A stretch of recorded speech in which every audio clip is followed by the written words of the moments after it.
Hello student, welcome to success sign. I hope आप सभी बहुत अच्छे से होंगे और आने वाले एग्जाम की तैयारी भी बहुत अच्छे से कर रहे होंगे। तो चलिए बात करते हैं, जो हम लोगों की पिछला प्रैक्टिस सेट हुआ था उसमें हम लोगों ने कैल्शियम के बाधक तत्व और उसके जो सहायक होते हैं उसके बारे में हम लोगों ने पढ़ा था। उनके सहायक तत्व कौन कौन से होते हैं और कौन कौन से बाधक तत्व होते हैं। सहायक में हमने देखा था कि प्रोटीन है, विटामिन डी है, फास्फोरस है, लैक्टोज है, ये सब क्या है, ये सब सहायक हैं, सहायता प्रदान करते हैं कैल्शियम के अवशोषण में। और हम लोगों ने बाधक के बारे में क्या देखा था कि जो उसमें क्या है, ऑक्जेलिक एसिड है, फाइटिक एसिड है ना। हम लोगों ने क्या देखा था, ऑक्जेलिक एसिड, और क्या देखा था, ऑक्जेलिक, फाइटिक देखा था, और हम लोगों ने क्या देखा कि वसा देखा ना। ज़्यादा वसा होने से भी क्या, कैल्शियम के अवशोषण में बाधा पहुंचती है। और हम लोगों ने क्या देखा था, पीएच मान अगर ज़्यादा है, पीएच मान ज़्यादा है। और हम लोगों ने क्या समझा था कि कैफीन, तांबा, भूसी, ये सब क्या है, ये सब कैल्शियम के अवशोषण के बाधक तत्व हैं। तो हमने क्या समझा, जो हमारे शरीर में कैल्शियम के अवशोषण में सहायक होते हैं और हमारे शरीर के जो कैल्शियम के अवशोषण में बाधा उत्पन्न करते हैं। अब हम क्या समझेंगे कि देखिए, ये हम लोगों ने क्या कैल्शियम के बारे में कुछ चीज़ समझी। अब हम लोग समझेंगे क्या कि पाइका होती क्या है। पाइका क्या होती है कि ये गर्भावस्था में, प्रेगनेंसी टाइम में, यानी गर्भावस्था में पाइका क्या है, पाइका गर्भावस्था में क्या कि चौक और क्या कि मिट्टी, क्या चौक और मिट्टी, चौक मिट्टी खाने की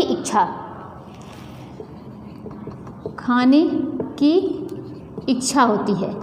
पाइका क्या है कि प्रेगनेंसी टाइम में चौक और मिट्टी खाने की इच्छा होती है, उसको क्या बोलते हैं, पाइका बोलते हैं। अच्छा, अब देखते हैं कैल्शियम के महत्वपूर्ण कार्य। कैल्शियम के महत्वपूर्ण कार्य कौन कौन से हैं, इसको देखते हैं। कैल्शियम के महत्वपूर्ण कार्य कौन से हैं। तो कैल्शियम के महत्वपूर्ण कार्य कौन कौन से हैं, इसको देखेंगे। यह कार्य क्या है, इसमें देखेंगे कि पहला है हड्डी की संरचना। पहला क्या है, हड्डी की संरचना। सेकंड नंबर पर क्या होगी कि न्यूरोमस्कुलर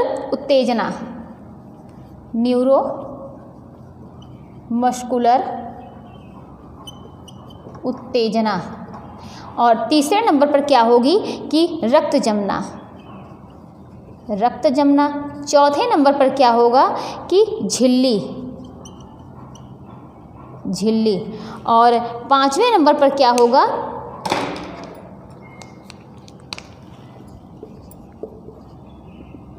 मेम्ब्रेन की पारगम्यता, और पांचवें नंबर पर क्या होगा, द्रव संक्रमण ना, यानी आस्मोटिक संतुलन बनाना।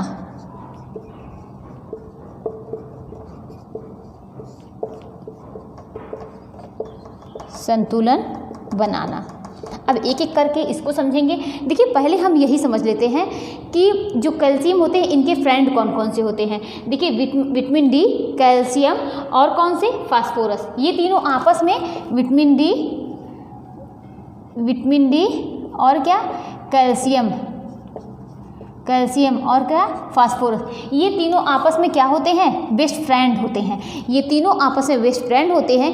एक की कमी होने पर दूसरी की कमी होना स्वाभाविक है। मतलब कोई एक से बीमारी होती है कि अगर इससे बीमारी हो रही है तो इसके भी क्या है कि उसमें कमी होगी। तो ये तीनों क्या है, आपस में बेस्ट फ्रेंड है। तो ये हमने क्या समझा, पाइका हमने समझा, पाइका क्या है ना, और कैल्शियम के सहायक और बाधक तत्व को हमने समझा। ये सब हम लोग क्या समझ रहे हैं, कैल्शियम के बारे में समझ रहे हैं। कैल्शियम के महत्वपूर्ण कार्य क्या हैं, इसको देखेंगे। आप जानते ही हैं कि कैल्शियम क्या है, हड्डी की संरचना में निर्माण करता है। ये कैल्शियम का चैप्टर जो आप लोगों ने पढ़ा है न्यूट्रिशन साइंस का, उसमें आप देखेंगे बहुत अच्छे से ये आप लोगों ने पढ़ा है। न्यूरोमस्कुलर उत्तेजना, तो ये भी क्या है, ये भी सही हो जाएगा। तो यहाँ पर ये भी सही हो जाएगा। रक्त जमना, यहाँ पर ये भी सही होगा, झिल्ली मेम्ब्रेन की पारगम्यता ये भी सही होगा। इसलिए यहाँ पर कौन कौन से ऑप्शन सही हैं, पहला, दूसरा, तीसरा, चौथा, ये चारों क्या होंगे कि सही हो जाएंगे। अब नेक्स्ट क्वेश्चन देखते हैं कि क्या है। अब देखिए ये हम लोगों ने इसके बारे में पढ़ा, अब हम लोग कुछ जल से जुड़ी हुई चीज़ देखेंगे।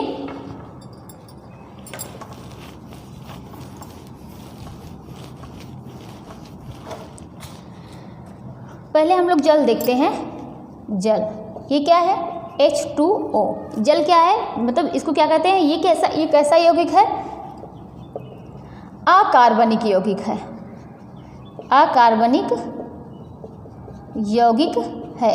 जल अकार्बनिक यौगिक है, ऐसा तत्व है जिसमें क्या है, जल क्या है, ऐसा तत्व है जिसमें कार्बन जो है वो नहीं है ना। जल क्या है कि ऐसा तत्व है जिसमें कार्बन नहीं है, ऐसा तत्व है, ये जल जो है ऐसा तत्व है, ऐसा तत्व है जिसमें क्या, जिसमें कार्बन नहीं है, कार्बन नहीं है। अच्छा ये भी देखते हैं। अब कुछ हम लोग समझते हैं किसके अनुसार, किसी के अनुसार कोई परिभाषा है, ये कौन है, रबनर ना, रबनर के अनुसार इन्होंने क्या कहा है, अनुसार भूख की स्थिति में प्राणी, भूख की स्थिति में प्राणी, भूख की स्थिति में प्राणी शरीर की, प्राणी क्या है, शरीर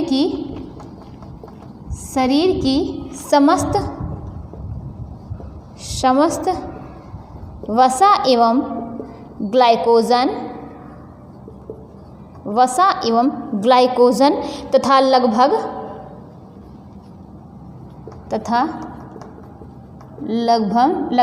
कितना 56% ना, 56% प्रोटीन का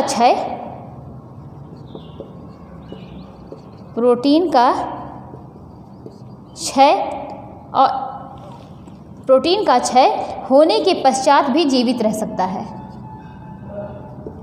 होने के पश्चात भी जीवित रह सकता है। कितना, ये क्या है, जल जो है ये एक अकार्बनिक यौगिक है जिसमें कार्बन नहीं है। रबनर के अनुसार भूख की स्थिति में प्राणी शरीर की समस्त वसा एवं ग्लाइकोजन तथा लगभग, क्योंकि आप जानते ही हैं कि ग्लाइकोजन जो है, जब कार्बोहाइड्रेट ये सब चीज़ हमारे शरीर में ज़्यादा हो जाती है तो वो किसके फॉर्म में, ग्लाइकोजन की फॉर्म में हमारे शरीर में जो है वो एकत्रित हो जाता है ना, आप लोग जानते ही हैं। अब वो ग्लाइकोजन कब काम करता है, जब हम खाना नहीं लेते हैं, जब हम फास्ट की कंडीशन, मतलब जब हम लोग व्रत रहते हैं तो वही ग्लाइकोजन जो है वही हमें ऊर्जा देने का कार्य करने लगता है। ये सब आप लोगों ने पढ़ा ही होगा। तो समस्त वसा एवं ग्लाइकोजन तथा लगभग 56% क्या है, प्रोटीन का क्षय। इन सब का क्षय होने के बाद भी, मतलब ये सब क्या है कि हमारे शरीर से खत्म हो गए हैं, इतना % खत्म हो गया है, उसके पश्चात भी क्या है कि मनुष्य जो है, प्राणी जो है वो जीवित रह सकता है, जीवित रह सकता है, परंतु शरीर में उपस्थित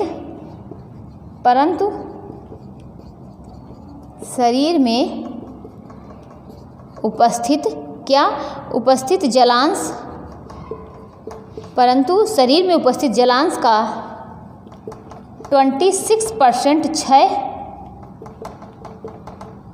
होने पर मौत हो जाती है।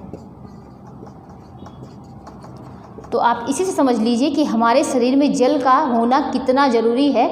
जल जो है वो हमारे भोजन से जो है वो ज़्यादा ज़रूरी है, क्योंकि इतना जो है ये मतलब 56% सारी चीज़ें जो हैं वो नष्ट हो जा रही हैं, जो पोषक तत्व हैं वो नष्ट हो जा रहे हैं, लेकिन सिर्फ जलांश का कितना 26% नष्ट होने पर मनुष्य की मौत हो जाती है।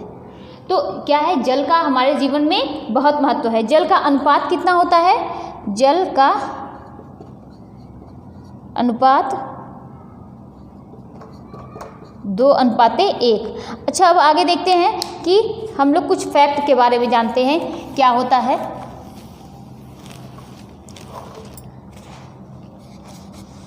शरीर भार का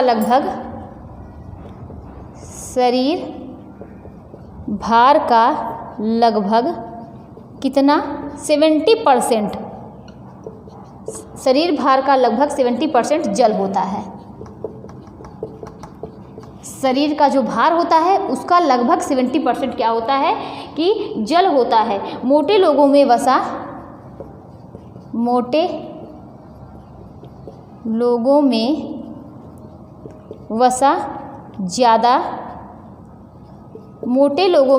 वसा ज़्यादा जल कम होती है।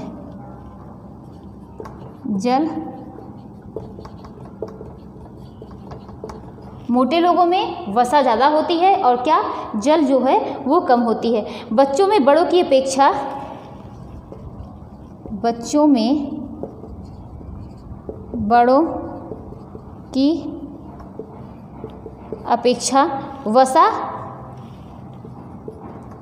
वसा कम और जल जो है वो ज़्यादा होती है।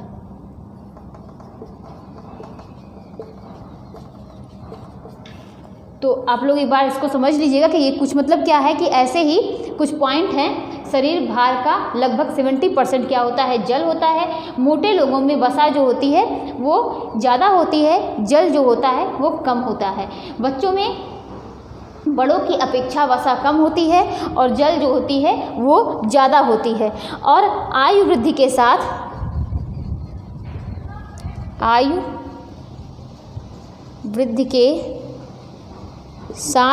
शरीर में वसा की मात्रा ज़्यादा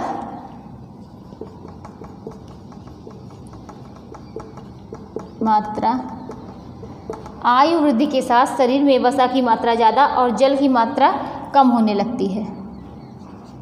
और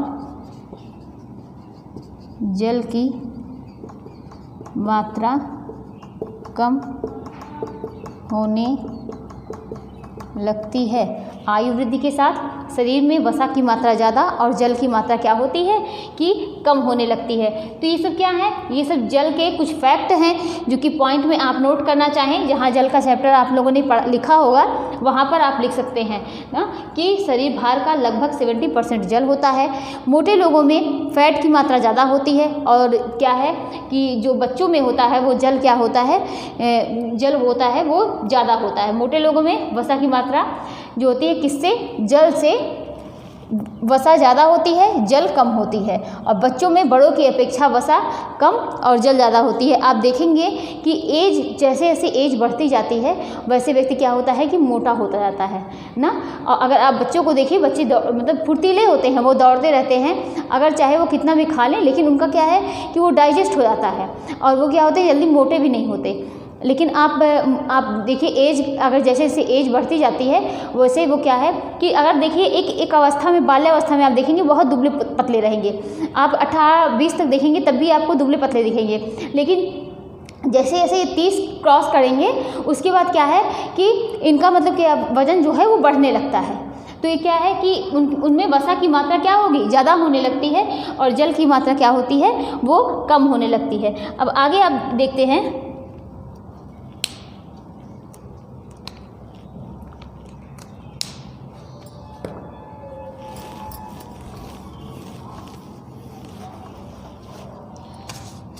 कि जैसे कि हम लोग जानते हैं ना, पहले हम लोग को क्या होता है कि सेल यानी कोशिका है। कोशिका से क्या बनता है, टिश्यूज़ बनते हैं। टिश्यूज़ की क्या बनते हैं, अंग बनते हैं, यानी अंग बनते हैं। और अंग से क्या बनता है, अंगतंत्र बनता है। अंगतंत्र बनता है। उसके बाद अंगतंत्र से क्या निर्माण होता है, शरीर निर्माण होता है।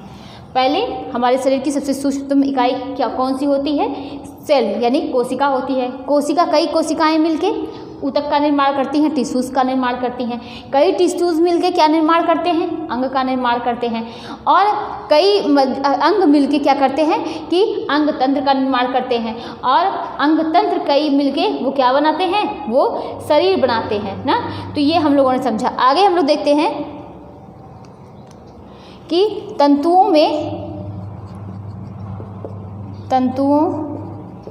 में पानी की मात्रा कितनी होती है, 60 से 70% होती है। पानी की मात्रा 60 से 70% अस्थियों एवं दांतों में 60 से 70% अस्थियों एवं दांतों की बात करेंगे तो उसमें कितनी होती है, 20% होती है। तो तंतुओं में पानी की मात्रा 60 से 70%, और अस्थियों एवं दांतों की बात करेंगे तो उसमें कितनी होती है, 20%, यानी 20% जो वो जल की मात्रा होती है। आगे देखेंगे,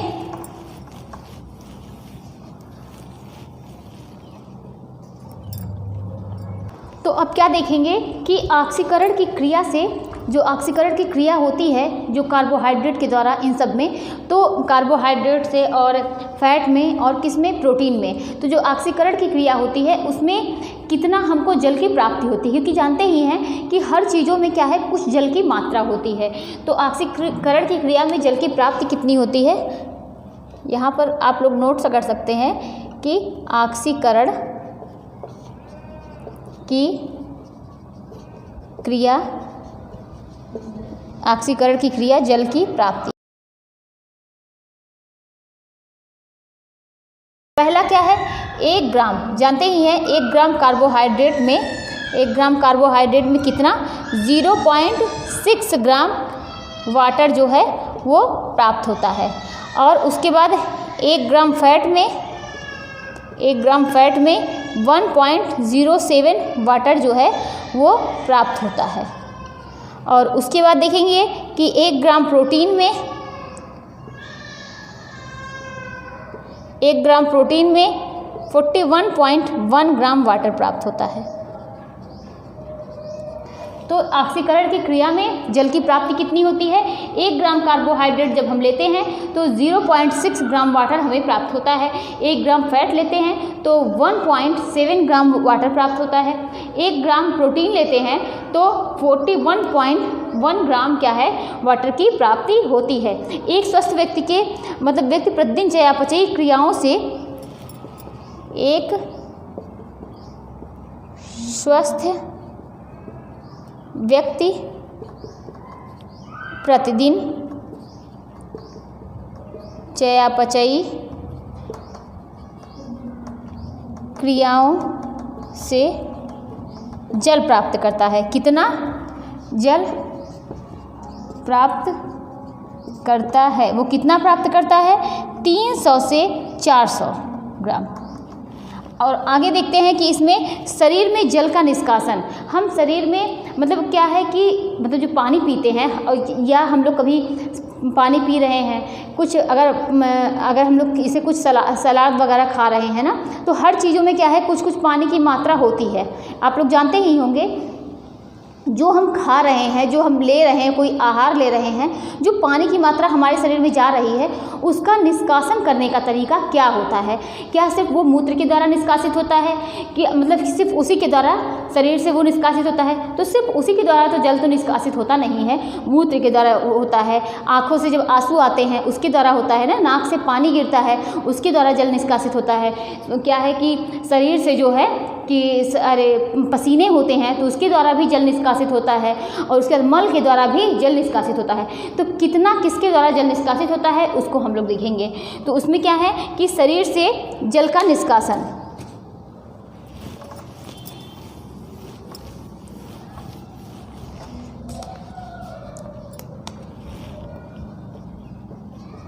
शरीर से जल का निष्कासन। तो शरीर से जल का निष्कासन, तो इसमें देखते हैं कि गुर्दे से यानी किडनी से कितना जल निष्कासित होता है, तो मूत्र के रूप में 1.5 लीटर, कितना 1.5 लीटर क्या है जल का निष्कासन होता है। किससे? किडनी से मूत्र के रूप में प्रतिदिन कितना निष्कासित होता है, 1.5 लीटर जो है वो जल का निष्कासन होता है। उसके बाद क्या देखेंगे, बड़ी आंत से कितना निष्कासित होता है, किसके द्वारा? मल द्वारा कितना निष्कासित होता है, 100 ml। फेफड़ों से 30 ml। तो क्या है, बड़ी आंत से जल कितना निष्कासित होता है, 100 ml जो है वो जल का निष्कासन होता है। अब बात करेंगे तीसरा पॉइंट क्या है कि आँख नाक से, आँख नाक से। तो आँख से क्या है कि आंसू के द्वारा, अगर आँख से देखेंगे तो आंसू के द्वारा जल का निष्कासन होता है। नाक से जो पानी गिरता है उसके द्वारा जल का निष्कासन होता है। तो ये सब के द्वारा भी क्या होता है कि जल का निष्कासन होता है। किसके किसके द्वारा, गुर्दे से भी जल का निष्कासन होता है, बड़ी आंत से भी जल का निष्कासन होता है, आँख द्वारा भी जल का निष्कासन होता है, नाक से जो पानी गिरता है उसके द्वारा भी जल का निष्कासन होता है। और आप देखेंगे कि स्किन से, स्किन के द्वारा किसके रूप में, पसीने के रूप में कितना, 500 ml जल का निष्कासन होता है। ये सब क्या है कि शरीर से पानी के जो जल हम लोग ग्रहण करते हैं, जो हम लोग पानी लेते हैं ना, पीते हैं, तो वो क्या है, उसके निष्कासन होने का तरीका है कि कहाँ कहाँ से वो निष्कासित होता है। गुर्दे से भी जल का निष्कासन होता है, बड़ी आंत से होता है, आँख द्वारा होता है, नाक द्वारा होता है, स्किन द्वारा होता है, स्किन से पसीने के रूप में जल का निष्कासन होता है। तो ये हम लोगों ने क्या देखा, जल का निष्कासन। और आगे देखते हैं, ये हम लोग क्या देख रहे हैं, कुछ हम लोग क्या है कि जल के बारे में कुछ जो मतलब इम्पॉर्टेंट हैं उसके बारे में हम लोग देख रहे हैं। अब आगे देखते हैं, जल की दैनिक आवश्यकता, दैनिक, तो जल की दैनिक आवश्यकता की बात करेंगे तो किस किस रूप में जो है जल की आवश्यकता है। जो व्यक्ति जितना ज़्यादा क्रियाशील होगा उसे उतना ही ज़्यादा क्या है, पानी की ज़रूरत पड़ेगी। अभी आप बैठे रहिए, अभी गर्मी का समय आ रहा है, आप एसी में बैठे रहिए, आपको प्यास लगेगी नहीं। लेकिन अभी आप कोई धूप में, कोई आप किसान को देख लीजिए जो खेतों में काम कर रहे होंगे, जो बाहर काम कर रहे होंगे, उनको ज़्यादा प्यास लगेगी। तो जो व्यक्ति जितना ज़्यादा क्रियाशील होता है उसके शरीर से पसीने के रूप में उतना ही तो जल बाहर जाएगा, उतना ही जल क्या है कि वो जा रहा है। तो उसकी एनर्जी लेवल जो है, देखिए आप ग्लूकोज वगैरह उसके शरीर से कम होने लगेगा, तो पसीने के रूप में उसका क्या है कि जल बाहर निकल रहा है, तो उसे पानी की मात्रा की ज़रूरत उसे ज़्यादा होगी। तो जो व्यक्ति जितना ज़्यादा क्रियाशील होगा, जो व्यक्ति जितना ज़्यादा क्रियाशील होगा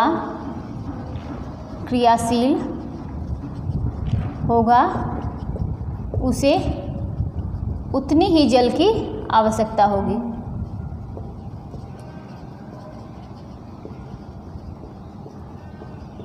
आवश्यकता होगी। तो जो व्यक्ति जितना ज़्यादा क्रियाशील होगा उसे उतनी ही जल की आवश्यकता होगी। उसके बाद देखते हैं तापमान, यानी ये क्या है, ये क्रियाशीलता के आधार पर। अब क्या तापमान के आधार पर देखते हैं कि जहाँ पर तापमान ज़्यादा वहाँ पानी की ज़रूरत जो होती है वो ज़्यादा होगी। जहाँ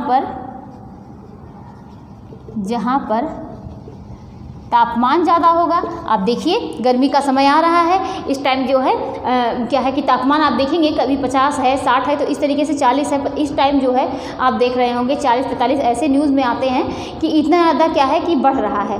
तो जितना ज़्यादा तापमान होगा उतना ज़्यादा क्या है, पानी की ज़रूरत पड़ेगी। तो जहाँ पर तापमान ज़्यादा होगा पानी की ज़रूरत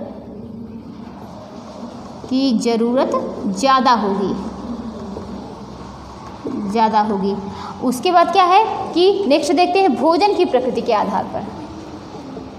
भोजन की प्रकृति, इसमें क्या है कि अगर हम मसाले वाला भोजन करेंगे, अगर हम मसाले वाले भोजन करेंगे या प्रोटीन रिच भोजन कर रहे हैं तो पानी की ज़रूरत जो है वो ज़्यादा होगी।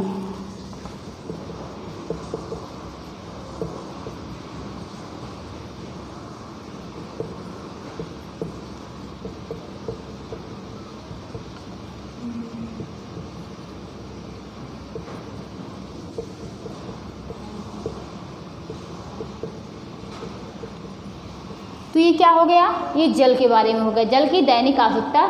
जो व्यक्ति जितना ज़्यादा क्रियाशील होगा उसे उतना ही जल की ज़रूरत पड़ेगी। जो व्यक्ति जहाँ पर ज़्यादा तापमान होगा, जितना ज़्यादा तापमान रहेगा उतनी ज़्यादा उसे पानी की ज़रूरत होगी। और अगर हम मसाले वाले भोजन करेंगे, प्रोटीन रिच डाइट लेंगे, तो उसके बाद क्या है कि वहाँ उसमें जल की आवश्यकता ज़्यादा होगी।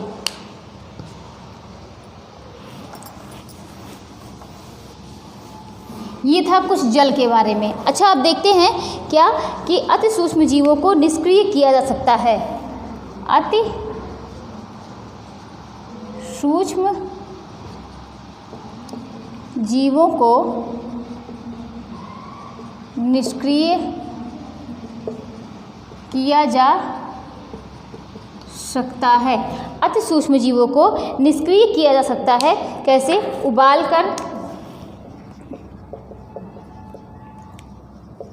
कर। सेकंड नंबर पर क्या है? बर्फ जमाकर, उबाल कर, निर्जलीकरण द्वारा और सभी।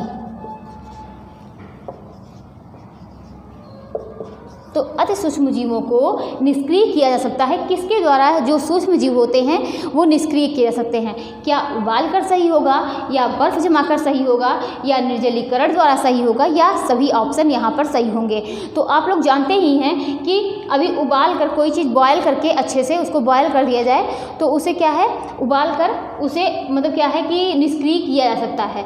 और बर्फ जमाकर आप जानते ही हैं कि अभी कोई चीज़ें मतलब ख़राब हो रही हो तो उसे अगर हम फ्रिज में रख देते हैं तो काफ़ी टाइम तक क्या है कि सेफ रहता है ना। तो बर्फ जमाकर भी क्या कर सकते हैं कि उसको सेव कर सकते हैं। उसके बाद निर्जलीकरण द्वारा आप लोगों ने अभी होली पे पापड़ वगैरह बनाए होंगे तो उसमें क्या करते हैं कि जो आलू के चिप्स बनाए होंगे ना तो उसमें सोचते अगर बिल्कुल भी जल उसमें नहीं रहेगी, बिल्कुल भी मतलब जहाँ पानी की मात्रा उसमें बिल्कुल नहीं रहेगा, सब कुछ एकदम क्या है अच्छे से सूखा हुआ रहेगा। कोई भी अनाज लाते हैं, अगर देखिए काफ़ी चीज़ें क्या है उसको क्या करते हैं, अचार बनाने के लिए हल्का सा उसमें पानी की मात्रा बिल्कुल भी ना रहे उसे क्या करते हैं धूप में सुखा देते हैं। हल्का सा अचार बनाएंगे तो उसे आम काटने के बाद हल्का सा उसको धुलने के बाद उसके बाद क्या करेंगे कि धूप में सुखा देंगे हल्का सा, बहुत ज़्यादा नहीं। जो मतलब अलग अलग टाइप के अचार बनते हैं, कई प्रकार के अचार बनते हैं, लेकिन जो पानी इसमें है वो क्या है सूख जाए। उसके बाद क्या करते हैं उसको खूब अच्छे से नमक तेल ये सब क्या करते हैं डालकर, ये भी एक मतलब विधि है कि जिससे कि खराब होने से बचाने के लिए नमक तेल ये सब डालकर उसको क्या करते हैं काफ़ी टाइम तक उसको सेफ रख सकते हैं, साल 2 साल 3 साल तक। तो क्या है कि और निर्जलीकरण द्वारा आप पापड़ चिप्स बना रहे हैं उसको धूप में डाले होंगे, उसके बाद क्या है अब उसे किसी एयरटाइट डिब्बे में बंद करके रख दिए होंगे तो क्या है कि वो भी काफ़ी टाइम तक सेफ हो सकता है। तो ये क्या है यहाँ पर कौन से आंसर सही होंगे, सभी ऑप्शन यहाँ पर सही हो जाएगा। उबाल कर भी, बर्फ जमाकर और निर्जलीकरण द्वारा सभी। किसका उपयोग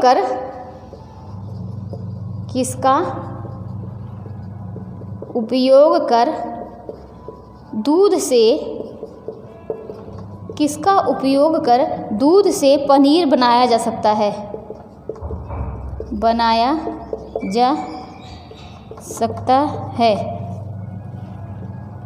छेने का जो जिसे क्या बोलते हैं वे वाटर, यानी छेने का छोड़ा पानी या बोल सकते हैं वे वाटर। उसके बाद दूसरे नंबर पर है क्या है कि रेनिन। तीसरे नंबर पर है नींबू का रस। चौथे नंबर पर क्या है कि ये सभी। तो हमने क्या कहा किसका उपयोग कर दूध से पनीर बनाया सकता है, क्या वे वाटर से, रेनिन से, नींबू के रस से या ये सभी। तो इसमें कौन सा ऑप्शन सही होगा, इसमें जो है कि वे वाटर भी हो सकता है, नींबू का रस भी हो सकता है ना। ये सब क्या है कि आप जानते हैं पनीर बनाने के लिए इन सब चीज़ों का यूज़ किया जाता है। नींबू का रस डाल के भी आप करते हैं, कभी कभी आप देखते होंगे कि फिटकरी वगैरह डालकर भी क्या किया जाता है कि दूध को फाड़ा जाता है। वे वाटर जो छेने का पानी होता है उसे क्या बोलते हैं कि वे वाटर बोलते हैं। जब आप पनीर फाड़ते हैं ना उसको निकाल लेते हैं, छेने को निकाल लेते हैं, जो पानी बचता है उसे ही क्या बोलते हैं वे वाटर बोलते हैं। आगे देखते हैं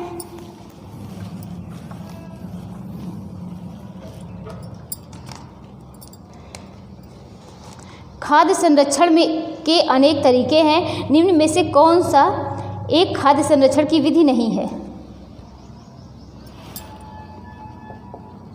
खाद्य संरक्षण के अनेक तरीके हैं, निम्न में से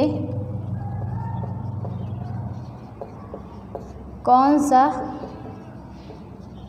खाद्य संरक्षण के अनेक तरीके हैं, निम्न में से कौन सा खाद्य संरक्षण की विधि नहीं है?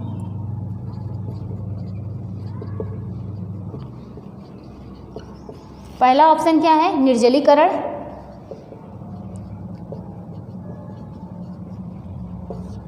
सेकंड नंबर पर क्या है? खमीरीकरण। थर्ड नंबर पर क्या है? प्रशीतन। और फोर्थ नंबर पर क्या है? ऑक्सीकरण। तो इसमें क्या पूछा है? जो भी नहीं वाले क्वेश्चन होंगे उसको क्या है बहुत ध्यान से करिएगा। क्या इसमें क्वेश्चन पूछा है? खाद्य संरक्षण के अनेक तरीके हैं, निम्न में से कौन सा खाद्य संरक्षण की विधि नहीं है? तो आप लोगों ने समझा कि निर्जलीकरण भी क्या है? ये खाद्य संरक्षण की विधि है। खमीरीकरण भी खाद्य संरक्षण की विधि है। प्रशीतन की बात करेंगे, कोई भी चीज़ ठंडा करके भी खाद्य संरक्षण की विधि खाद्य संरक्षण किया जा सकता है। बात करते हैं ऑक्सीकरण की, तो ऑक्सीकरण क्या है? ये खाद्य संरक्षण की विधि नहीं है। तो यहाँ पर ये आंसर क्या है? सही हो जाएगा। कौन सा? चौथा ऑप्शन सही हो जाएगा। क्वेश्चन क्या है? ये पतले तार की तरह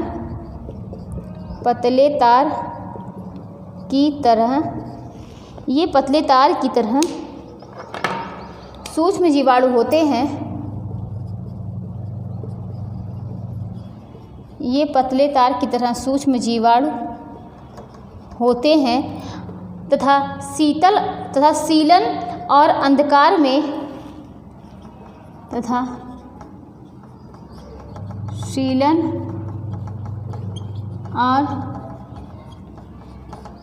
में ये पतले तार की तरह सूक्ष्म जीवाणु होते हैं तथा सीलन और अंधकार में पनपते हैं।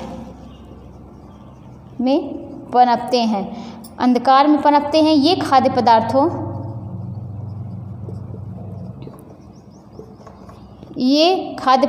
पर रुई की भांति छा जाते हैं।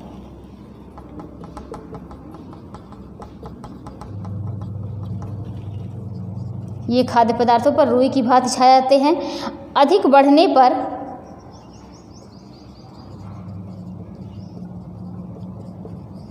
काले, हरे, नीले आदि रंगों में दिखाई देते हैं।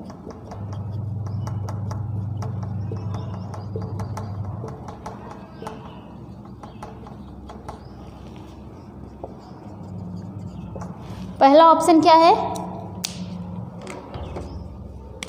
पहला ऑप्शन है जीवाणु, दूसरा है फफूंद, तीसरा है खमीर, चौथा है कोई नहीं।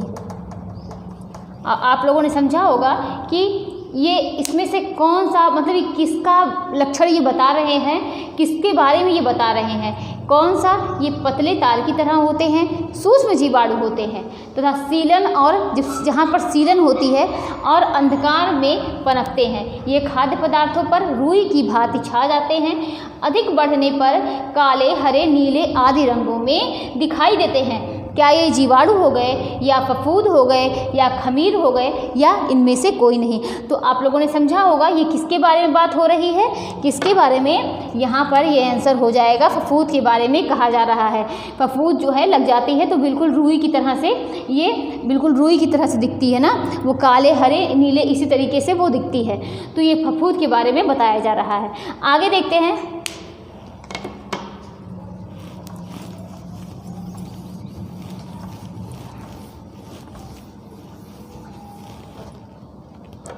बोतलों द्वारा फलों के संरक्षण के लिए बोतलों द्वारा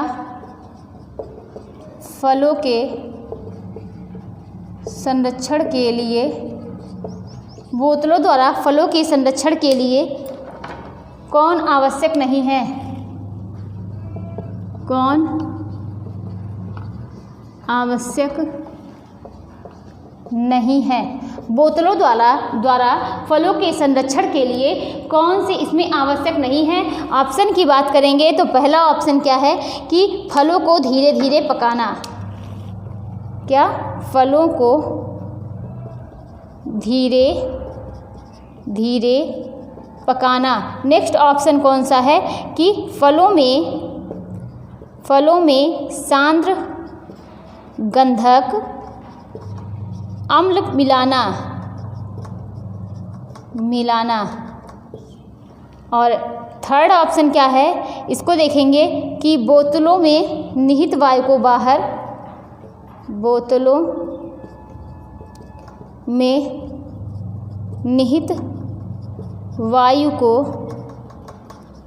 बाहर निकाल कर क्या करते हैं कि बोतलों में जो निहित वायु है उसको बाहर निकाल कर क्या करना कि सील बंद करना।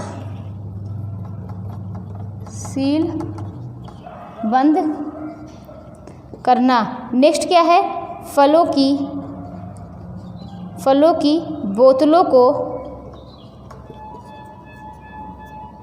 पर्याप्त रूप से गर्म करना। पर्याप्त रूप से गर्म करना। तो कौन सा ऑप्शन सही होगा? यहाँ पर बोतलों द्वारा फलों के संरक्षण के लिए कौन आवश्यक नहीं है? नहीं की बात की जा रही है ना, यहाँ पर नहीं पूछा जा रहा है। फलों को धीरे धीरे पकाना, फलों में सांद्र गंधक अम्ल मिलाना, बोतलों में निहित वायु को बाहर निकालकर सील बंद करना। उसमें जो बाहर उसमें वायु है उसको मतलब बोतलों में जो वायु है उसको बाहर निकालकर क्या करना कि अच्छे से उसको बंद कर देना और फलों की बोतलों को पर्याप्त रूप से गर्म करना। तो यहाँ पर कौन सा ऑप्शन इसमें सही होगा, कौन सा नहीं है? देखिए पूछा है कि नहीं है, फलों को धीरे धीरे पकाना, ये भी सही हो जाएगा। उसके बाद फलों में इसकी बात नहीं करेंगे। बोतलों में निहित वायु को बाहर निकालकर सील बंद करना। जो उसमें वायु है आप जानते ही हैं कि अगर उसमें हवा प्रवेश करेगा तो वो खराब हो जाएगा। तो बोतलों में निहित वायु को बाहर निकालकर सील बंद करना। आप देखते होंगे कोई भी अगर भोज्य पदार्थ है उसको काफ़ी टाइम तक रखना है तो उसे एयर टाइट डिब्बे में रखा जाता है ना। और अगर आप देखते होंगे बोतलों में जो भी आपको सामान मिलते होंगे वो क्या है, बिल्कुल भी सीलबंद होता होगा ना, उसको अच्छे से बंद कर दिया जाता है। तो वो भी ये भी क्या है, ये भी सही हो जाएगा। फलों की बोतलों को पर्याप्त रूप से गर्म करना, अच्छे से उसको गर्म करना, तो ये भी सही हो जाएगा। यहाँ पर कौन सा ऑप्शन गलत होगा? तो यहाँ पर ये जो है ये दूसरा ऑप्शन गलत हो जाएगा। यहाँ पर यानी ये सही हो गया, फलों में सांद्र गंधक अम्ल मिलाना। आगे देखते हैं नेक्स्ट क्वेश्चन।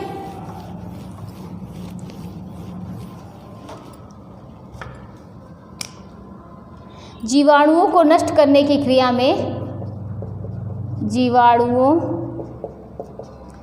को नष्ट करने की क्रिया में जीवाणुओं को नष्ट करने की क्रिया में क्या शामिल है?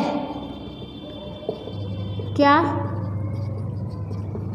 शामिल है? जीवाणुओं को नष्ट करने की क्रिया में क्या शामिल है? तो आगे देखते हैं। पाश्चुराइजेशन है, पहला है पाश्चुराइजेशन। सेकेंड नंबर पर क्या है कि किरणीयन द्वारा संरक्षण।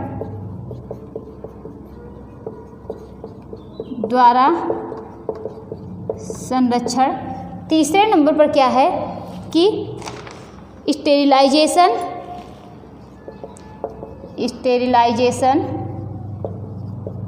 और चौथे नंबर पर है सभी। आप लोग भी इसका आंसर बहुत अच्छे से जानते होंगे ना कि जीवाणुओं को नष्ट करने की क्रिया में क्या शामिल है। इसके द्वारा भी नष्ट किया जाता है, किरणीयन द्वारा संरक्षण भी जीवाणु करके भोज्य पदार्थों को सुरक्षित रखा जाता है। स्टेरिलाइजेशन के द्वारा भी क्या करते हैं कि हम भोज्य पदार्थों को सेफ रख सकते हैं। तो यहाँ पर ये सभी वाला ऑप्शन सही हो जाएगा। कौन आहार संरक्षण की विधि है? कौन आहार संरक्षण की विधि है? पहला ऑप्शन क्या है? पाश्चुराइजेशन।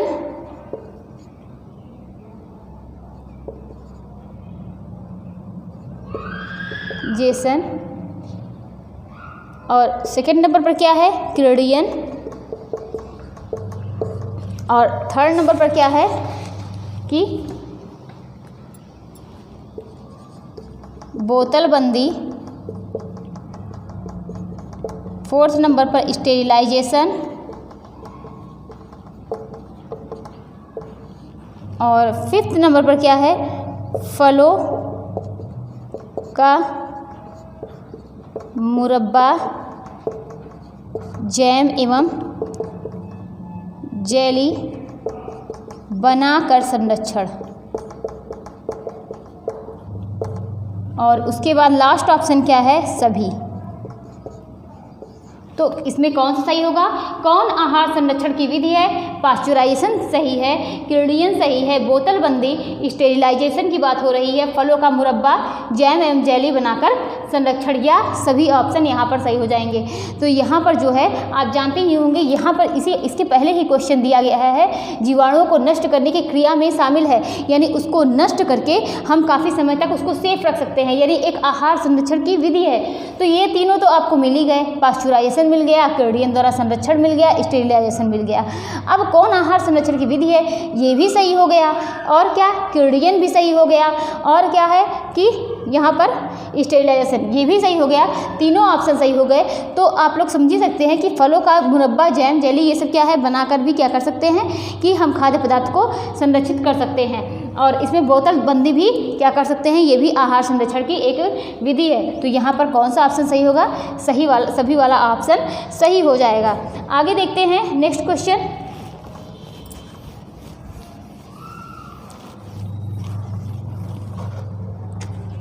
मिलान कीजिए। मिलान कीजिए। तो इसमें क्या है कि बार्ली को बियर के रूप में, बार्ली को किसके रूप में? बियर के रूप में। ये फर्स्ट नंबर पर हो गया मांस, मछली, अंडा, मछली, अंडा। थर्ड नंबर पर सॉस, अचार,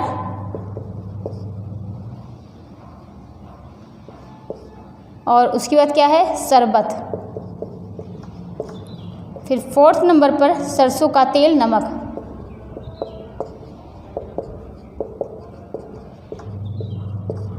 इधर नेक्स्ट साइड देखते हैं, निर्जलीकरण,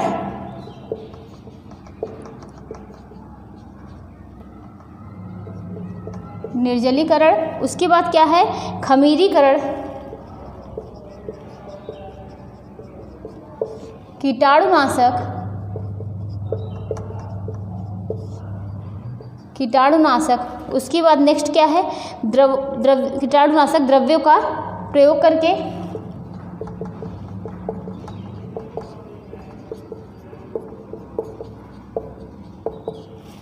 नेक्स्ट क्या है? रासायनिक पदार्थों का प्रयोग।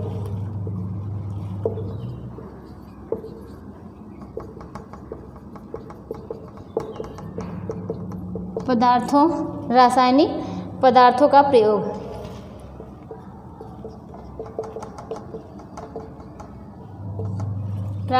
अब इसमें देखिए क्या दिया हुआ है कि बार्ली का क्या है? बार्ली को बियर के रूप में, और मांस, मछली, अंडा, और क्या है? सॉस, अचार, शरबत, सरसों का तेल और नमक।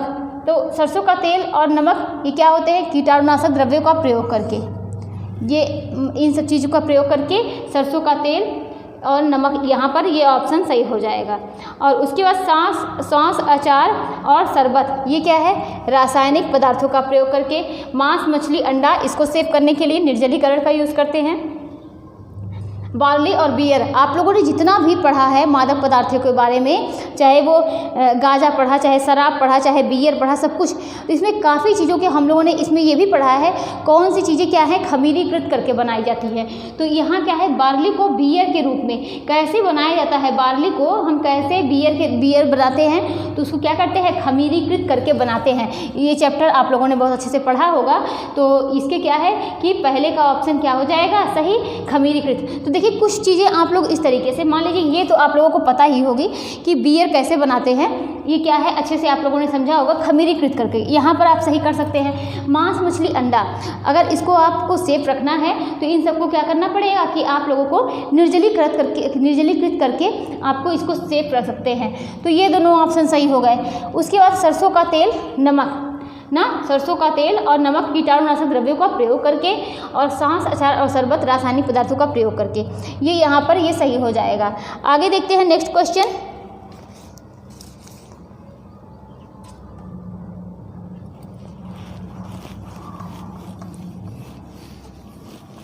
कौन सी वस्तुएं नमक लगाकर तथा सुखाकर संरक्षित की जाती हैं? कौन सी वस्तुएं नमक लगाकर तथा सुखाकर संरक्षित की जाती हैं? कौन सी वस्तुएं ऐसी हैं कि जिनको नमक लगाकर काफ़ी दिन तक सेव किया सकता है? कौन सी वस्तुएं हैं? इसमें है चावल तथा सब्जियां, चावल, दाल, सब्जियां, पहला ऑप्शन हो गया। सेकंड क्या है कि मांस, मछली,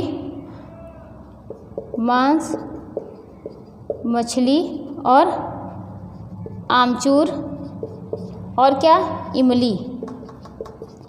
और सेकंड नंबर, थर्ड नंबर पर क्या हो गया कि आलू, टमाटर, परवल, गोभी। उसके बाद नेक्स्ट क्या है, लास्ट वाला कि अचार,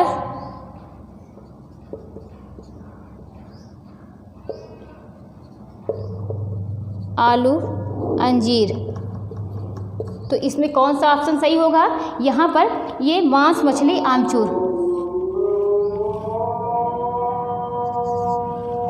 क्या देखेंगे कि अविकारी खाद्य पदार्थ, अविकारी खाद्य पदार्थ पहले नंबर पर हो गया। दूसरा नंबर है अर्धविकारी, अर्धविकारी खाद्य पदार्थ। तीसरे नंबर पर क्या हो गया कि सुविधाजनक खाद्य पदार्थ, सुविधाजनक खाद्य पदार्थ और विकारी खाद्य पदार्थ चौथे नंबर पर हो गया। दूसरी साइड देखते हैं, अंडा, फल, खोया, अंडा, फल, खोया। सेकंड नंबर पर क्या देखते हैं, चीनी, गुड़, काफ़ी, चीनी, गुड़, काफ़ी, घी, दलिया, मैदा। और चौथे नंबर पर क्या है कि डिब्बाबंद खाद्य पदार्थ।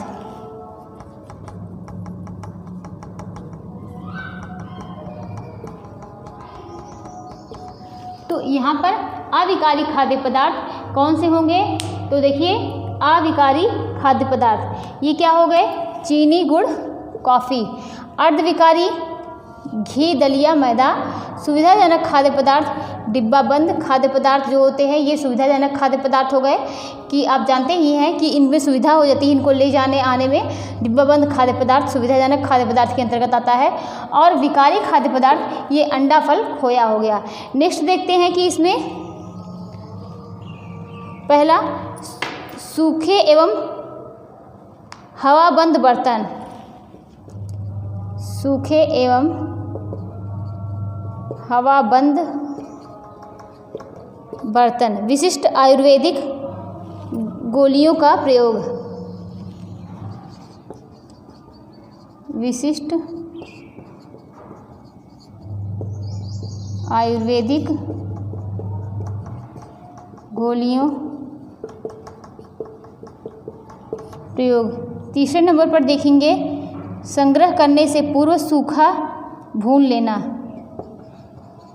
संग्रह करने से पूर्व सूखा भून लेना। गीली रेत में दबाकर रखना। गीली रेत में दबाकर रखना। तो ये चौथे नंबर पर हो गया। अब इसमें दूसरी साइड हम देखते हैं, ये भी मिलान करने वाले क्वेश्चन हैं। पहले क्या है, सूखे एवं हवाबंद बर्तन, विशिष्ट आयुर्वेदिक गोलियों का प्रयोग, संग्रह करने से पूर्व सूखा भून लेना, उसके बाद है गीली रेत में दबाकर रखना। दूसरी साइड देखते हैं, फल इसमें क्या है कि अनाज दाल, अनाज है दाल है। सेकंड नंबर पर क्या देखेंगे, चीनी गुड़ कॉफ़ी, गुड़ कॉफ़ी। थर्ड नंबर पर क्या देखेंगे, अदरक, अदरक। फोर्थ नंबर पर क्या देखेंगे, सूजी तथा दलिया, सूजी तथा दलिया। तो कौन सा ऑप्शन सही होगा, गीली रेत में क्या करते हैं कि गीली रेत में दबाकर रखना। ये क्या है, इसमें कौन सा ऑप्शन सही होगा, गीली रेत में दबाकर रखना। यह अदरक का यहाँ पर सही हो जाएगा। संग्रह करने से पूर्व सूखा भून लेना। कोई चीज़ अगर आप उसको रखना है तो आपको इकट्ठा मतलब काफ़ी टाइम तक सेफ रखनी है, सुरक्षित रखना है, तो संग्रह करने से पूर्व उसे क्या करते हैं, हल्का सा उसको भून लेते हैं, सूखा ही ड्राई रोस्ट कर लेंगे। तो ये कौन सा हो जाएगा, तीसरा, संग्रह करने से पूर्व सूखा भून लेना। यहाँ पर सूजी और दलिया जब भी आपको सेफ रखना हो तो आप हल्का सा उसको मतलब उसको इकट्ठा मतलब उसको काफ़ी टाइम तक सेफ रखना है, तो उसको भून कर उसके बाद क्या है कि एयर टाइट डिब्बे में आप पैक करके उसको बंद करके रखिए, तो ये काफ़ी टाइम तक सेफ रहेगा। विशिष्ट आयुर्वेदिक गोलियों का प्रयोग, विशिष्ट आयुर्वेदिक गोलियों का प्रयोग किसमें करते हैं, काफ़ी दिन तक संरक्षित करने के लिए किसमें प्रयोग किया जाता है, क्या चीनी गुड़ कॉफ़ी में करते हैं, क्या अनाज और दाल में करते हैं। तो ये आप लोग जानते ही होंगे कि जो आयुर्वेदिक गोलियां होती हैं विशिष्ट मतलब अलग प्रकार की जो कीटाणुनाशक होती हैं, उनको किस में रखा जाता है, अनाज और दाल में रखा जाता है। किस में रखा जाता है, अनाज और दाल में। सूखे एवं हवाबंद बर्तन का प्रयोग किस में करते हैं कि चीनी और गुड़ अगर रखना है, कॉफ़ी रखना। अभी देखिए कॉफ़ी जो है काफ़ी टाइम तक आप रख दीजिए, जो कॉफ़ी वाला डिब्बा आता है ना, आप उसको काफ़ी टाइम तक रख दीजिए। देखिए हवा जाए, अगर पैकेट वाला ही ले लीजिए, उसको आपने ओपन कर दिया है तो वो क्या है, वो ख़राब हो जाएगा, एक जैसे एकदम क्या है धोखे की तरह से हो जाता है। क्योंकि क्या है कि बाहर की हवा जो लगती है, इस सब चीज़ों से ये सब चीज़ें खराब हो जाती हैं। तो इन लोगों को, इन सब चीज़ों को काफ़ी दिन तक सेफ करने के लिए क्या करते हैं, सूखे एवं हवाबंद बर्तन में इनको सेफ रखते हैं। तो आप लोगों ने समझा होगा, एक बार फिर से देखिए, सूखे एवं हवाबंद बर्तन का प्रयोग चीनी गुड़ कॉफ़ी के लिए करते हैं, और विशिष्ट आयुर्वेदिक गोलियों का प्रयोग किसमें करते हैं, अनाज और दाल में करते हैं। संग्रह करने से पूर्व सूखा भून लेना, सूजी और दलिया को रखने के लिए उसको क्या करते हैं, हल्का सा ड्राई रोस्ट करके उसके बाद क्या करते हैं, उसको काफ़ी टाइम तक सेफ रखते हैं। उसके बाद है गीली रेत में दबा कर रखना, अदरक। अब आगे देखते हैं next question.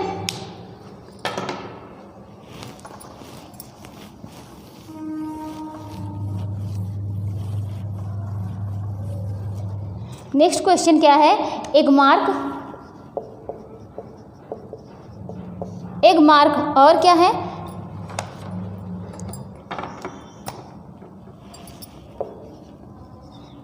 Eco mark, egg mark, eco mark. Third number पर FPO, फोर्थ नंबर पर क्या है, ISI। तो ये सब क्या है, एग मार्क है, इको मार्क है, FPO, ISI, सारी चीज़ें आप लोगों ने पढ़ी हुई हैं। अब एक बार, अब नेक्स्ट साइड हम उसका ऑप्शन लिखते हैं, फलों से निर्मित खाद्य पदार्थ, फलों से निर्मित खाद्य पदार्थ, ये पहला हो गया। सेकंड क्या है, कृषि उत्पाद की गुणवत्ता, कृषि उत्पाद की गुणवत्ता। थर्ड नंबर पर क्या है कि पर्यावरणीय अनुकूलन, पर्यावरणीय अनुकूलन। उसके बाद फोर्थ नंबर पर क्या है कि कारखाने से बने खाद्य पदार्थ की गुणवत्ता, कारखाने से बने खाद्य पदार्थ की गुणवत्ता। ये क्या है, एग मार्क है, इको मार्क है, FPO है, ISI है। फलों सेकेंड साइड क्या लिखा हुआ है, फलों से निर्मित खाद्य पदार्थ, कृषि उत्पाद की गुणवत्ता, पर्यावरणीय अनुकूलन, और लास्ट ऑप्शन क्या है कि मतलब लास्ट जो नंबर है वो क्या लिखा हुआ है, कारखाने से बने खाद्य पदार्थ की गुणवत्ता। अब इसमें देखते हैं कि एग मार्क जो है ये किसके लिए सही है, तो ये आप लोग जानते ही हैं एग मार्क क्या ऑप्शन सही होगा, कृषि उत्पाद की गुणवत्ता के लिए एग मार्क होता है ना, एग मार्क का जो चिन्ह होता है उसके लिए लगाया जाता है। इको मार्क की बात करेंगे तो आप बहुत अच्छे से जानते हैं इको मार्क जो होता है ये पर्यावरणीय अनुकूलन के लिए होता है। ये दोनों ऑप्शन तो हमको लगता है कि सभी लोग, जितने लोग अगर पढ़ेंगे ये वीडियो देखते होंगे तो सारे लोग जानते होंगे कि इको मार्क जो है वो पर्यावरणीय अनुकूलन के लिए है। एग मार्क, और ये सब क्वेश्चन बहुत बार आए हैं काफ़ी एग्जाम में, सिर्फ ऐसा नहीं कि होम साइंस में पूछे जाने वाले क्वेश्चन हैं, काफ़ी एग्जाम में जो ये पूछे जाते हैं। एग मार्क कृषि उत्पाद की गुणवत्ता के लिए, इको मार्क पर्यावरणीय अनुकूलन के लिए, FPO जो है ये फलों से निर्मित खाद्य पदार्थ के लिए होता है ना, क्या है, फूड प्रोडक्ट ऑर्गेनाइजेशन। और ISI की बात करेंगे तो कारखाने से बने खाद्य पदार्थ की गुणवत्ता के लिए ISI का मार्क होता है। तो ये आप लोगों ने समझा होगा। आगे देखते हैं कि नेक्स्ट क्वेश्चन क्या है कि सूजी दलिया आटा, सूजी दलिया आटा, सूजी दलिया आटा। उसके बाद दूसरी साइड क्या है कि दूसरे नंबर पर मसाले, सेकेंड नंबर पर मसाले हैं, थर्ड नंबर पर घी तेल मक्खन, घी तेल मक्खन। फोर्थ नंबर पर क्या है, मांस मछली मुर्गा, मांस मछली मुर्गा। अब सूजी दलिया आटा, मसाले, घी तेल मक्खन, मांस मछली मुर्गा। नेक्स्ट साइड हम लिखते हैं क्या है कि आवश्यकता अनुसार खरीदें,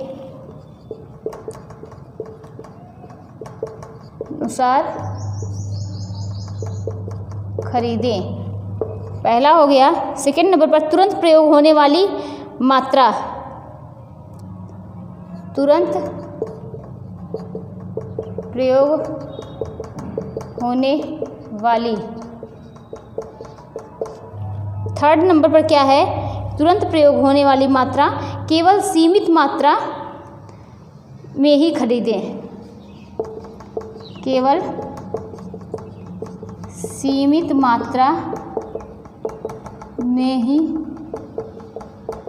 खरीदें। फोर्थ नंबर पर क्या है, थोड़ी मात्रा में खरीदें, थोड़ी मात्रा में खरीदें। पहले आप लोग इसको समझिए, क्या आप अपने घरों में सूजी दलिया आटा काफ़ी दिन तक सेव करके रख सकते हैं? कब तक सेव कर रख सकते हैं? क्या आवश्यकता अनुसार लेते हैं कि जितनी आवश्यकता है तुरंत आपकी खत्म हो जाए, या आप तुरंत प्रयोग किए, मतलब आपने लिया, प्रयोग किया, फिर वो खत्म हो गया सिर्फ उस टाइम तक के लिए, या आपने जो सूजी दलिया आटा लिया केवल सीमित मात्रा में ही खरीदते हैं, एक लिमिट होती है उसको खरीदने की, सूजी दलिया आटा केवल सीमित मात्रा में ही खरीदें, या क्या है कि थोड़ी मात्रा में ही खरीदें, सिर्फ थोड़ी सी मात्रा में खरीदते हैं। तो देखिए सूजी आटा दलिया जब भी आप लेते होंगे तो ये क्या करते होंगे, केवल सीमित मात्रा में ही आप लेते होंगे ना। अब बात करते हैं किसकी, यहाँ पर देखिए पहले मांस मछली मुर्गा, क्या आप इसको काफ़ी टाइम तक सेफ रख सकते हैं? नहीं। तो बिल्कुल भी जितनी आपको आवश्यकता है आप उतना ही खरीदते होंगे ना। मांस मछली मतलब तुरंत नहीं, लेकिन आपको जितनी इसकी आवश्यकता है मांस मछली क्या है कि सॉरी इसमें क्या है, मांस मछली मुर्गा, तो इसको कितने टाइम तक सेफ रख सकते हैं? तुरंत प्रयोग होने वाली चीज़ें हैं ना, मांस मछली मुर्गा। अब घी तेल मक्खन, ये क्या है, इसमें कौन सा ऑप्शन सही होगा कि आवश्यकता अनुसार, जितनी आवश्यकता होती है आप उतना ही खरीदते हैं, घी तेल मक्खन। और मसाले की बात करेंगे तो मसाले जो हैं वो सेकंड नंबर पर क्या है, मसाले थोड़ी मात्रा में खरीदें। तो ये क्या है, यहाँ पर आप लोगों ने देखा मांस मछली मुर्गा, तुरंत प्रयोग कर लेते हैं, आप इसको खरीद के ले आते हैं। उसके बाद क्या है कि आपको या तो शाम को बनाते होंगे या सुबह बनाते होंगे, इसी बस इतने ही दिन के लिए मतलब लाते हैं, उसके बाद आप लोग बनाते होंगे ना, सुबह मतलब जैसे लेके आए मार्केट से उसके बाद बनाते होंगे। घी तेल मक्खन आवश्यकता अनुसार खरीदते होंगे। उसके बाद मसाले की बात करेंगे तो मसाले जो है वो थोड़ी मात्रा में लेते होंगे, बहुत ज़्यादा तो लेके रखते नहीं होंगे। और सूजी दलिया आटा की बात करेंगे केवल सीमित मात्रा में ही खरीदेंगे। अब आगे देखते हैं,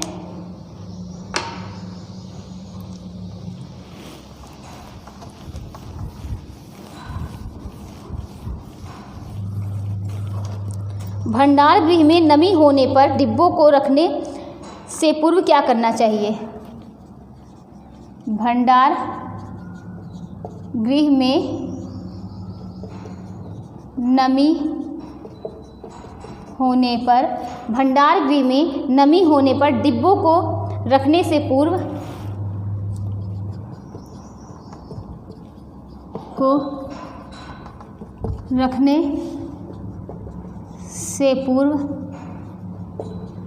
क्या करना चाहिए? पहला ऑप्शन क्या है, इसमें देखते हैं इसका आंसर क्या है। भंडार गृह में नमी होने पर डिब्बों को रखने से पूर्व क्या करना चाहिए? तो तेल युक्त वस्त्र या उसके चारों ओर क्या है, मतलब उसके चारों ओर ऑयल लगा देनी चाहिए ना, जो भी तेल युक्त कोई मतलब वस्त्र है या तो उसके चारों ओर क्या कर देना चाहिए, ऑयल लगा देना चाहिए। तो ये क्या है, भंडार गृह में अगर नमी है तो वहाँ पर अगर आप डिब्बों को रख रहे हैं, जो अचार वगैरह आप रखते हैं काफ़ी टाइम तक आपको स्टोर करके रखना है, तो आपको क्या करना चाहिए कि डिब्बे में तेल युक्त, जो डिब्बे के मतलब जहाँ आप डिब्बा रखेंगे वहाँ पर तेल युक्त वस्त्र रख देंगे। उसके ऊपर क्या करेंगे, वो डिब्बा को रखेंगे ना, उस डिब्बे को रखेंगे, या तो उस डिब्बे के किनारे चारों तरफ क्या करेंगे, उस डिब्बे के किनारे चारों तरफ ऑयल लगा देंगे। तो अब आगे देखते हैं नेक्स्ट क्वेश्चन। डिब्बा बंद जैम और जैम पर कौन सा चिन्ह लगा होता है? डिब्बा बंद जैम पर कौन सा चिन्ह लगा होता है? कौन सा चिन्ह लगा होता है? तो अभी आप लोगों ने देखा, जो आप लोगों ने देखा था ना, एक मार्क देखा था ना, और क्या है कि इको मार्क देखा था, FPO देखा था। तो कौन सा जो फलों पर लगता है, डिब्बा बंद जैम पर कौन सा चिन्ह लगा होता है? FPO का चिन्ह लगा होता है। डिब्बा बंद जैम पर FPO का चिन्ह लगा होता है। आगे देखते हैं कि कोई भी खाना प्लास्टिक की थैली में खराब होने का कारण क्या है? कोई भी खाना प्लास्टिक की थैली में खराब होने का कारण क्या है? पहला है कि इसमें हवा नहीं होती है, इसमें हवा नहीं होती। सेकंड नंबर पर क्या ऑप्शन होगा? रोशनी नहीं होती। थर्ड नंबर पर है धूल पड़ती है। फोर्थ नंबर पर है पानी होता है। पानी होता है। आप बताइए कि कोई भी खाना जब आप प्लास्टिक की थैली में पैक करा के लेके आते होंगे तो वो ख़राब होने का कारण क्या है कि वो जल्दी ख़राब हो जाते हैं। क्यों? मतलब ये आप लोग कहते भी होंगे कि ये लेके आए हैं, इसको क्या है कि एक बर्तन में खाली कर दीजिए, वरना अगर उसको बांध कर रख दीजिए तो देखिए उसमें जल्दी स्मेल आने लगेगी, वो जल्दी ख़राब हो जाएगा। इसका रीज़न क्या है? इसका रीज़न है क्या इसमें हवा नहीं होती। सेकेंड नंबर पर है कि इसमें क्या है, रोशनी नहीं होती है और धूल पड़ती है, पानी होता है। क्या इसमें धूल पड़ती है इस वजह से वो ख़राब हो जाता है, या मतलब और पानी होता है? तो इसमें कौन सा ऑप्शन सही होगा? यहाँ पर कौन सा ऑप्शन सही होगा? इसमें जो हवा नहीं होती है, यानी हवा का प्रवेश नहीं होगा और इससे क्या होता है कि वो जल्दी ख़राब हो जाता है। आगे देखते हैं नेक्स्ट क्वेश्चन।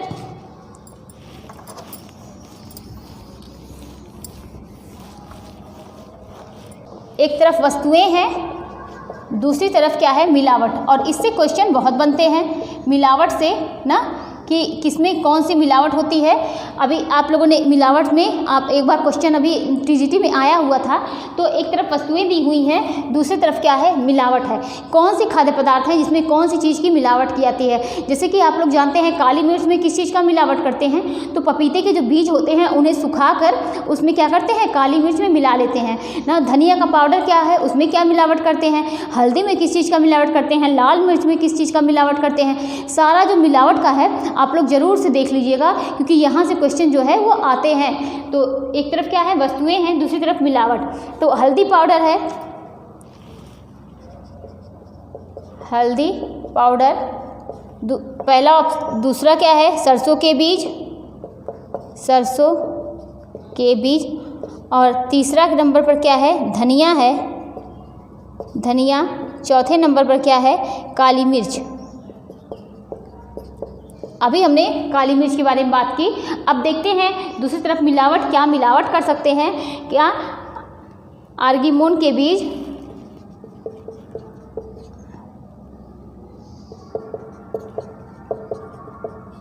और इसको आप लोगों ने बहुत बार पढ़ा है कि ये किस में मिलावट की जाती है। तो आर्गीमोन के बीज। आगे देखते हैं कि लेड करोमेट। और नेक्स्ट क्या है कि पपीते के बीज, पपीते के बीज। और क्या है, घास के बीजों में कोयले के चूरे मिलाकर, घास के बीजों में कोयले के चूरे मिलाकर। तो इसमें क्या है, ये पहला है, दूसरा है, तीसरा है, चौथा। आप बताइए कि सरसों के बीज, पहले यहीं से स्टार्ट करते हैं, ये भी आप लोग जानते होंगे। और काफ़ी हद तक अभी तक काली मिर्च के बारे में बात किया। तो पपीते के बीज, पपीते के बीज को सुखाकर आप काली मिर्च में मिला लीजिए, बिल्कुल आपको पता ही नहीं चलेगा दोनों क्या है, मिलावट। मतलब ये मिलावट करने का एक तरीका है कि उसमें क्या करते हैं। देखिए जो मिलावट क्या है कि जो पदार्थ है उसकी पौष्टिकता को निकाल लेना, या उसमें कोई ऐसी चीज़ें मिला देना कि जिससे उसकी पौष्टिकता कम हो जाए, या तो उसमें मिला देना या तो उसकी पौष्टिकता को निकाल लेना। यही परिभाषा जो है, इसी से जुड़ी हुई परिभाषा पूछी गई थी मिलावट की। तो ये क्या है कि काली मिर्च पपीते के बीज हो गया। धनिया की बात करेंगे तो धनिया में इसमें क्या, कौन सा ऑप्शन सही होगा कि घास के बीजों में कोयले के चूरे को मिलाकर। सरसों के बीज की बात करेंगे, इसमें आर्जीमोन के बीज को मिलाते हैं। और हल्दी पाउडर की बात करेंगे तो लेड करोमेट इसमें मिलाते हैं, ये केरोमेट को मिलाते हैं इसमें हल्दी पाउडर में। तो ये क्या है, आप लोगों ने इसको बहुत अच्छे से पढ़ा होगा, ये मिलावट का है। और मिलावट में हम लोगों ने काफ़ी चीज़ पढ़ी है, लाल मिर्च पढ़ा है ना, इसमें ईंट के चूड़ को क्या करते हैं कि बारीक पीस कर उसमें ईंट के मतलब लाल मिर्च में मिलाते हैं। तो आप लोग, ये बहुत अच्छी चीज़ है, अगर आप लोग इसको घर पर बनाकर, काफ़ी चीज़ें जो है वो घर पर ऐसे मार्केट से खड़ी हुई खरीद के लेके आइए, खड़ी चीज़ें, और घर पर उसको पीस कर बनाइए, ज़्यादा अच्छा है। लेकिन आज के समय में कोई करना नहीं चाहता, सारी चीज़ें क्या है कि बाहर उपलब्ध हो गई हैं, और मिलावट जो है आप जानते ही हैं कि बहुत ज़्यादा बढ़ चुकी है, हर चीज़ों में क्या है, मिलावट होने लगी है ना। तो आप लोगों ने इसको देखा। अब आगे नेक्स्ट देखते हैं, चाय की पत्ती, चाय की पत्ती।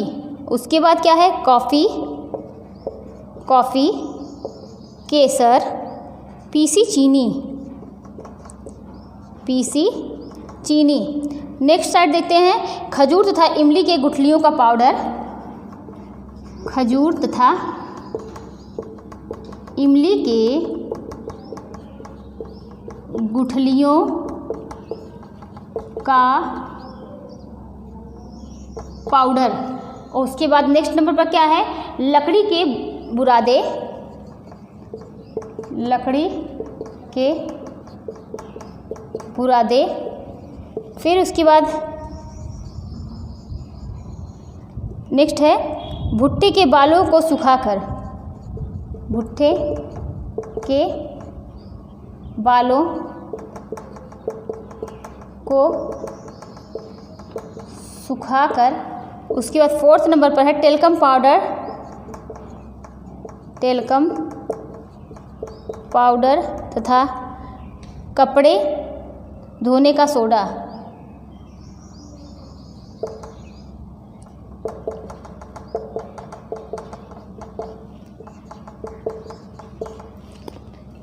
चाय की पत्ती है, कॉफ़ी है, केसर है, पीसी चीनी है। आप बताइए चाय की पत्ती में क्या मिलावट करेंगे? तो इसमें देखिए चाय की पत्ती में क्या मिला रहे हैं, इसमें कौन सा ऑप्शन सही होगा? चाय की पत्ती, यानी चाय की पत्ती में लकड़ी के बुरादे, यहाँ पर सेकंड ऑप्शन सही हो जाएगा। कॉफ़ी में क्या मिलाते हैं? तो कॉफ़ी में खजूर तथा इमली के गुठलियों का पाउडर। खजूर को या इमली के गुठलियों का पाउडर, खजूर तो कोई मिलाएगा नहीं, जो खजूर की गुठलियाँ होती हैं, या क्या करेंगे, जो इमली की गुठलियाँ होती हैं उनको क्या होता है बारीक पीस कर उसका पाउडर किस में मिला दिया जाता है? कॉफ़ी में।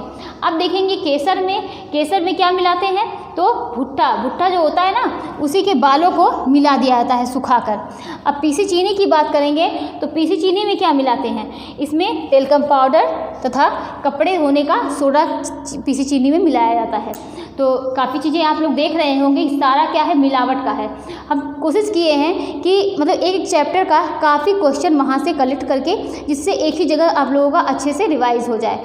तो आप लोगों ने देखा पीसी चीनी में टेल्कम पाउडर या कपड़े धोने का सोडा मिलाते हैं, केसर में भुट्टे के बालों को मिलाते हैं, कॉफ़ी में लकड़ी की बुरादों को मिलाते हैं, चाय की पत्ती में खजूर तथा इमली के गुठलियों का पाउडर मिलाया जाता है, काली मिर्च में पपीते के बीज मिलाते हैं, धनिया में घास के बीजों में कोयला के चूरे को सुखाकर मिलाया जाता है, और सरसों के बीज की बात करेंगे आर्जिमोन के। आप आर्जिमोन के बीज को देखेंगे बिल्कुल सरसों की तरह देखने में भी, ये भी क्या है? छोटे छोटे देखने में लगते हैं। और हल्दी पाउडर में लेड कैरोमेट मिलाते हैं। आगे देखते हैं,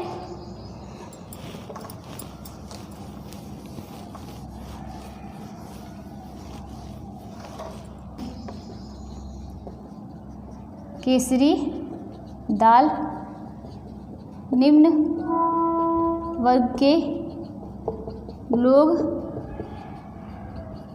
सामान्य रूप से प्रयोग करते हैं। क्या ये सही है? दूसरे नंबर पर देखेंगे, पहला है। दूसरे नंबर पर देखेंगे इस दाल के अधिक प्रयोग से लेथरिज्म हो जाता है, जिसमें टांगें धीरे धीरे अपंग हो जाती हैं। इस दाल के प्रयोग से कौन सा रोग होता है? लेथरिज्म। लेथरिज्म रोग हो जाता है, जिससे टांगें धीरे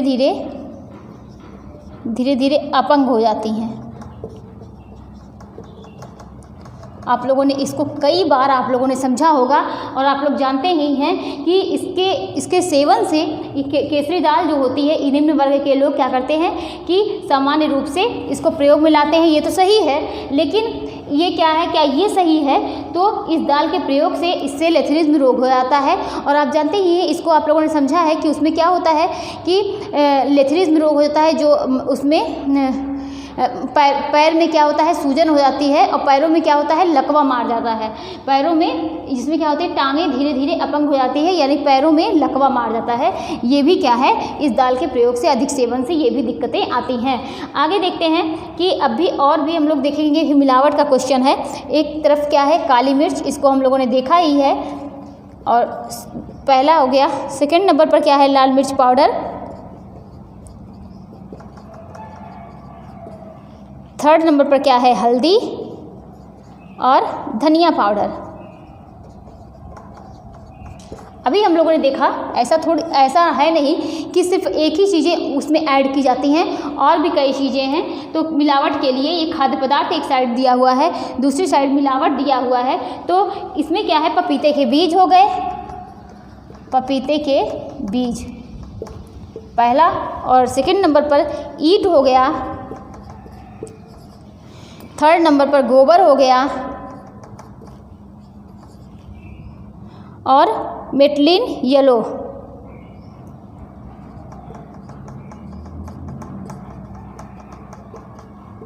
फोर्थ नंबर पर है। तो ये आप लोग इसको समझ ही रहे होंगे। काली मिर्च की बात करेंगे तो ये पपीते के बीज हो गए। लाल मिर्च पाउडर की, इसको भी हमने बताया कि ये ईंट, मतलब इस ईंट मिलाया जाता है। हल्दी की बात करेंगे तो ये येलो वर्ड से आप लोग समझते होंगे कि ये पीला है, तो जाहिर सी बात है ये हल्दी में मिलेगा, मेटलिन येलो। धनिया पाउडर की बात करेंगे तो इसमें क्या किया जाता है, गोबर को सुखाकर उसका पाउडर बनाकर इसमें हल्दी पाउडर में मिला दिया जाता है ना। तो मिलावट में आप लोग काफ़ी चीज़ देख चुके होंगे।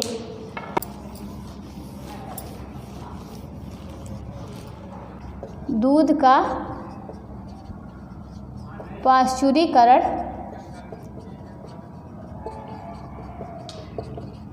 किया जाता है। पहला ऑप्शन क्या हो गया कि सूक्ष्म जीवाणुओं को मारने तथा दूध को लंबे समय तक सुरक्षित रखने के लिए।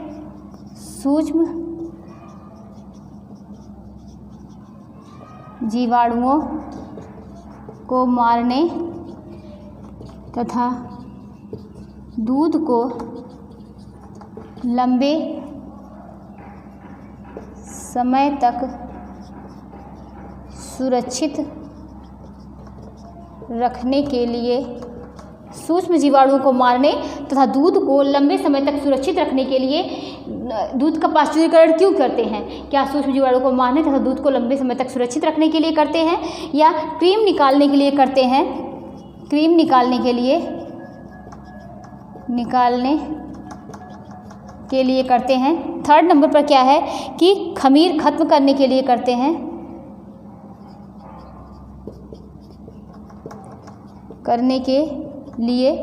या फोर्थ नंबर पर देखते हैं, इसमें क्या है कि विटामिन बढ़ाने के लिए।